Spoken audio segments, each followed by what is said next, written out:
अस्सलामुअलैकुम my dear students, उम्मीद करता हूँ आप सब खैरियत से होंगे। आज हम सेकेंड ईयर फिजिक्स से अपना नेक्स्ट टॉपिक डिस्कस करने जा रहे हैं। चैप्टर नंबर 13 का इफेक्ट्स ऑफ करंट। तो सबसे पहले हम ये सीखेंगे कि इफेक्ट्स ऑफ करंट का मतलब क्या है। तो इससे पहले हम डिस्कस करते हैं the presence of electric current can be detected by the various effects which is produce. जब भी किसी कंडक्टर में से किसी भी वायर में से इलेक्ट्रिक करंट पास होगा तो उसमें से बेसिकली ये तीन इफेक्ट जो है प्रोड्यूस होता है, जिससे हमें पता चल जाता है कि वहां से करंट जो है वो पास हो रहा है। वेरी फर्स्ट है हीटिंग इफेक्ट। जब भी किसी कंडक्टर में से जो करंट पास होगा तो वो उसमें हीटिंग इफेक्ट जरूर होगा, यानी वो चीज़ गर्म हो जाएगी। सेकेंडली मैग्नेटिक इफेक्ट, मतलब जब भी किसी कंडक्टर में से करंट पास होगा तो उसके सराउंडिंग में मैग्नेटिक फील्ड बन जाएगी, तो उसको आप लोग मैग्नेटिक इफेक्ट कहेंगे उसका। थर्ड में है कि केमिकल इफेक्ट। जब भी किसी कंडक्टर में से, ठीक है, आप लोग जो है लिक्विड कोई आपके पास एसिड है उसमें से जब भी करंट पास होगा तो उसमें जो है वो डिकम्पोजिशन होगी। अब वो कैसे होगी हम आगे चल के उसको डिटेल में डिस्कस करते हैं। सबसे पहले हम लोग डिस्कस करेंगे हीटिंग इफेक्ट को। तो बच्चों सबसे पहले हम लोग इसको यहाँ पे डायग्राम में समझते हैं कि जब भी किसी कंडक्टर को आप लोग किसी भी वायर को जब आप लोग क्या करते हैं, हम कहते हैं कि हीटिंग प्रोसेस से गुजारते हैं। सब वायर में से करंट पास होगा तो हीटिंग इफेक्ट हो जाएगा। कंडक्टर को जब आप हीट करते हो तो उसमें ये जो इलेक्ट्रॉन आपको नजर आ रहे हैं नेगेटिव, ठीक है, ये एनर्जी गेन करते हैं, ठीक है, और जिस वजह से ये मूव करना स्टार्ट कर देते हैं, रेंडमली मूव करना स्टार्ट कर देते हैं, जिसकी वजह से ये कोलाइड भी करते हैं और कुछ अपनी एनर्जी जो है वो लेट वो ये इलेक्ट्रॉन जाके एटम के साथ टकरा रहा है, ठीक है, पॉजिटिव के साथ, तो ये कुछ अपनी एनर्जी काइनेटिक एनर्जी लूज करेगा, क्योंकि टकराने में अपनी एनर्जी किसको जो है वो क्या कर देगा, ट्रांसफर कर देगा एटम को, ठीक है। तो इसी वजह से कंटिन्यूसली अपनी एनर्जी क्या करते रहते हैं, लूज करते रहते हैं और कुछ आपस में टकरा के गेन करते रहते हैं। तो ये प्रोसेस चलता रहता है। Current flow through a metallic wire due to motion of free electrons, क्योंकि हमें पता है कि मेटल के अंदर फ्री इलेक्ट्रॉन यानी कि मोबाइल इलेक्ट्रॉन मौजूद होते हैं, तो उसी वजह से करंट फ्लो करता है। During the course of their motion they collide frequently with the atoms of the metal. तो जब इलेक्ट्रॉन मूव कर रहे होते हैं तो वो ज्यादातर एटम के साथ क्या करते हैं, टकराते हैं उस मटेरियल के जिसमें से वो पास कर रहे होते हैं। At each collision they lose some of their kinetic energy and give it to the atoms with which they collide. इस वजह से क्या होगा, जब ये एटम के साथ टकराएंगे इलेक्ट्रॉन, ठीक है, हर जगह पे देख लें टकरा रहे टकराएंगे, तो इस वजह से क्या होगा, ये अपनी एनर्जी उसको क्या कर देंगे, ट्रांसफर कर देंगे, और अपनी एनर्जी इनकी क्या हो जाएगी, इनकी कम हो जाएगी। तो ये बच्चों के पास क्या था, हीटिंग इफेक्ट। इसके बाद इसका फॉर्मूला अगर हम देखें हीटिंग इफेक्ट का, तो इसका फॉर्मूला आ जाएगा H is equal to H heating effect के लिए, H is equal to I square R T. इसको बेटा जूल्स लॉ भी आप लोग पढ़ते हैं, जूल लॉ आप लोग पढ़ के आ चुके हैं बेसिकली 10th क्लास में भी। तो H is equal to I square R T. अब हम देखेंगे हीटिंग इफेक्ट फॉर्मूला में अगर देखें तो तीन चीजें हैं, करंट है, रेजिस्टेंस है और टाइम। तीनों के ऊपर जो है हीटिंग इफेक्ट डिपेंड कर रहा है, ठीक है। जैसा करंट बढ़ेगा, क्योंकि डायरेक्टली प्रोपोर्शनल है तीनों, तो करंट बढ़ेगा तो हीटिंग इफेक्ट भी ज्यादा होगा। आप देख लें आई का स्क्वायर, यानी कि करंट बहुत ज्यादा होगा तो आपके पास हीटिंग इफेक्ट भी बहुत ज्यादा होना है, ठीक है। रेजिस्टेंस ज्यादा होगी, ठीक है, तभी हीटिंग इफेक्ट ज्यादा है। और टाइम अगर ज्यादा आप लेंगे, ठीक है, करंट के फ्लो के लिए, तो जितना करंट टाइम ज्यादा होगा उतना हीटिंग इफेक्ट भी ज्यादा होगा। तो फैक्टर्स में क्या आ जाएंगे, वेरी फर्स्ट आपके पास करंट आ जाएगा, यानी करंट के ऊपर हीटिंग इफेक्ट डिपेंड करता है, रेजिस्टेंस के ऊपर और टाइम के ऊपर, और तीनों डायरेक्टली प्रोपोर्शनल है। तीनों के इंक्रीज होने से आपके पास हीटिंग इफेक्ट क्या होगा, इंक्रीज होगा। उसके बाद अगर हम हीटिंग इफेक्ट की बात करें तो कहाँ कहाँ पे इसके यूज होते हैं, तो देखें ये हमारे डेली लाइफ में इलेक्ट्रिकल हीटर्स, जो हम घरों में हीटर यूज करते हैं, वो बेसिकली हीटिंग पर्पज के लिए ही यूज करते हैं। केटल्स के अंदर, टोस्टर के अंदर, इलेक्ट्रिक आयरन, ये वो चीजें हैं जिनके अंदर हम हीटिंग इफेक्ट क्या करते हैं, यूज करते हैं, ठीक है। तो ये हीटिंग इफेक्ट आ जाएगा बेटा। इसके बाद हम डिस्कस करते हैं मैग्नेटिक इफेक्ट के बारे में। तो मैग्नेटिक इफेक्ट में के बारे में सबसे पहले यहाँ से अगर आप इस डायग्राम को समझे, तो हमारे पास लेट सपोज एक वायर है, वायर को हम लोगों ने बैटरी के साथ कनेक्ट कर दिया, एक एंड पॉजिटिव से, दूसरा एंड नेगेटिव से, ठीक है। तो अब यहाँ पे हम लोगों ने कार्डबोर्ड लगा दिया, ठीक है, कोई भी गत्ता आप लोग कह सकते हैं यहाँ पे लगा दिया, और इसके मिड में से हमने वायर पास की, ठीक है। अब बेसिकली क्यों किया जा रहा है, क्योंकि मैग्नेटिक फील्ड जो होती है ना, अब हमने पढ़ा हुआ है कि जब भी करंट में से करंट जो है वो पास करता है किसी भी वायर में से, उसके सराउंडिंग में मैग्नेटिक फील्ड जनरेट होना स्टार्ट हो जाती है।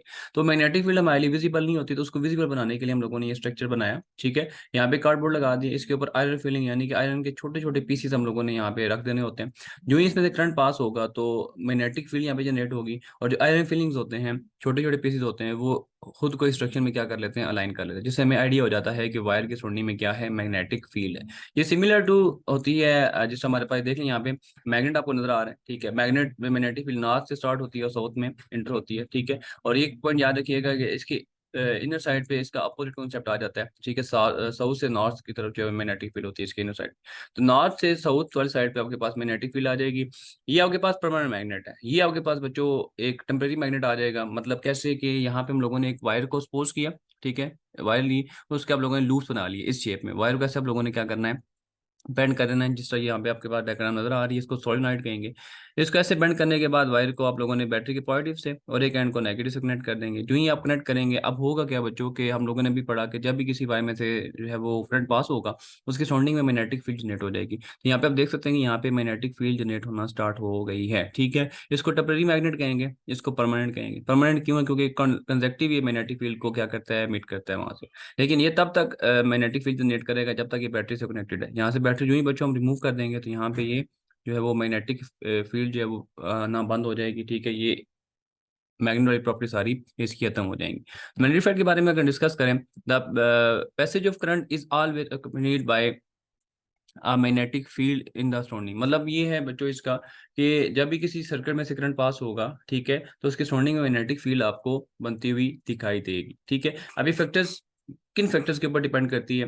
तो अब हमने ये देखा कि जितना हम इसके करीब होंगे मैग्नेटिक फील्ड उतनी ही ज्यादा होगी, जितना हम इससे दूर होते जाएंगे, ठीक है, उतनी मैग्नेटिक फील्ड क्या होगी, ज्यादा सॉरी कम होना स्टार्ट हो जाएगी। अगर हम सोर्स से बात करें, सोर्स हमारे पास लेफ्ट वो ये वायर है जिसमें करंट पास करके जा रहे हैं, ठीक है।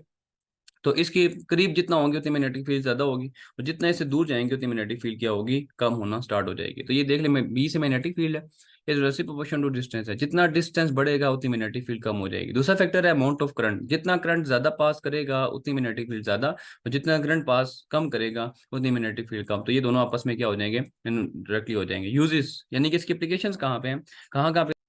ये तो स्टूडेंट इसके यूजेस की बात करते हैं मैग्नेटिक इफेक्ट के, तो मैग्नेटिक इफेक्ट का यूजेज जो है वो आपके पास मोटर के अंदर है, फैन के अंदर है, ठीक है। जो हम घर में मोटर इस्तेमाल करते हैं पानी भरने के लिए, फैन इस्तेमाल करते हैं, इसके अंदर इसका जो है वो यूज आता है।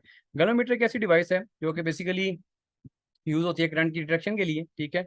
तो करंट जब भी इसमें से पास किया जाता है ताकि उसको डिटेक्ट किया जाए कि कितना करंट है, ठीक है। तो जब उसकी वायर में से, किलोमीटर की वायर में से करंट पास हो रहा होता है, तो उसके सराउंडिंग में भी उसने क्या करना होता है, मैग्नेटिक फील्ड को जनरेट कर देता है। दैट्स वाई गैलोमीटर के अंदर मैग्नेटिक फील्ड का जो है वो इस्तेमाल होता है। इसके बाद लास्ट इफेक्ट की तरफ चलते हैं जो कि हमारे पास है केमिकल इफेक्ट। तो केमिकल इफेक्ट क्या है?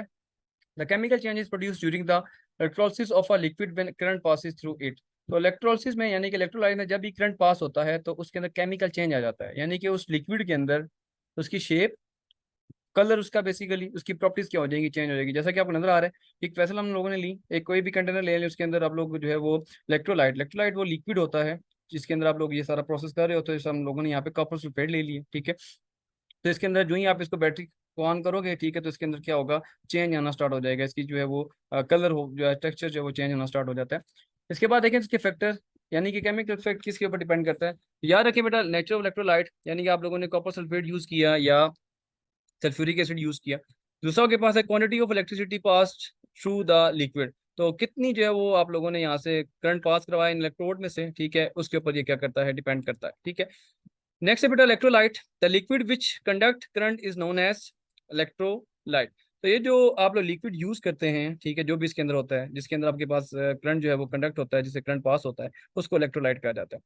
नेक्स्ट है इलेक्ट्रोलिसिस में क्या होता है, chemical decomposition of an electrolyte when current passes through it. अब जैसे हमारे पास कॉपर सल्फेट है ना, तो डीकम्पोजिशन का मतलब ये है कि कॉपर के आयन ज्यादा हो जाएं और सल्फेट के आयन ज्यादा हो जाएं, यानी कि कॉपर सल्फेट जब टूटता है, ठीक है, sulphate negative positive negative charge होता है, पॉजिटिव की तरफ जो है वो अट्रैक्ट होगा, और जो कॉपर है उसके ऊपर जो है वो पॉजिटिव चार्ज होता है तो वो नेगेटिव अट्रैक्ट होगा। इसको डीकम्पोजिशन कहा जाता है।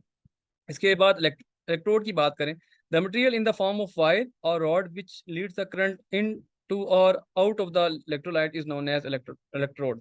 ये बच्चों दोनों इलेक्ट्रोड होते हैं, एक पॉजिटिव जिससे हमने कनेक्ट किया हुआ है, एक आपके पास नेगेटिव है। तो इसमें से अगर आप कन्वेंशन करंट की बात करते हैं तो पॉजिटिव से इन होगा और नेगेटिव से क्या होगा, आउट होगा। तो ये जो इलेक्ट्रोड होते हैं वो इन और आउट ऑफ करंट के लिए इस्तेमाल होते हैं। अभी सारा प्रोसेस होता कैसे, अब इसको हम डिटेल में डिस्कस करते हैं।